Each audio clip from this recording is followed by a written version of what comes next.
Baxın, biz qalmışdıq Sales Styles-da. Bu menünün hansı yerdə istifadə olunacağı barədə məlumat vermək istəyir.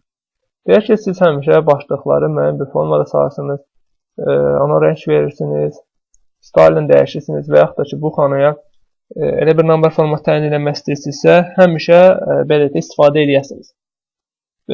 Bir sözlə, bir dənə xana tipi müəyyən edirsiniz. Onun istifadə təyinatının necə olmasını tənzimləmək istəyirsiniz. Deyək ki, baxın, belə bir həmişə bu tipli xana style təyin eləmək istəyirsiniz, yəni həmişə gəlib bir neçə əməliyyat icra eləməmək istəyirsiniz. Gəlirsiniz Sales Styles-dan. Baxaq, ilk öncə məlumat deyim ki, burada Excel tərəfindən standart olaraq hazırlanan Sales Styles formaları var. Baxın, əvvəlcədən tanımlanır.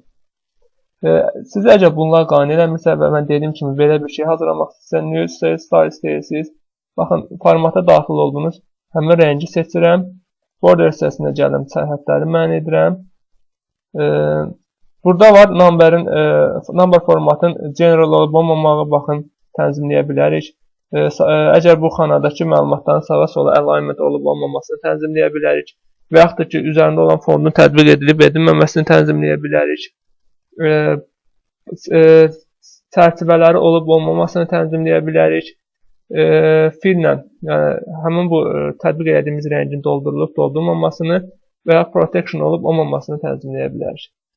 Standart olaraq hamısını seçilə qoyuram və OK tıklayıram. Baxın, gəlib bu hissəni seçdim. Sales Styles-da öz təyin elədiyimiz Styles-ı tətbiq elədik. Belə deyək də, bu ciddi bir məsələ deyil. Sadəcə məqsəd odur ki, ən çox istifadə olunan xana üslubları müəyyən edilir və həmin xana üslublarına görə belə deyək də, əlavə imkanlar yaratmış oluruq özümüzdə ki, bir əməliyyatı bir neçə işi yerinə yetirməklə tətbiq eləməyək. Ümid edirəm, maraqlı oldu. Sağ olun.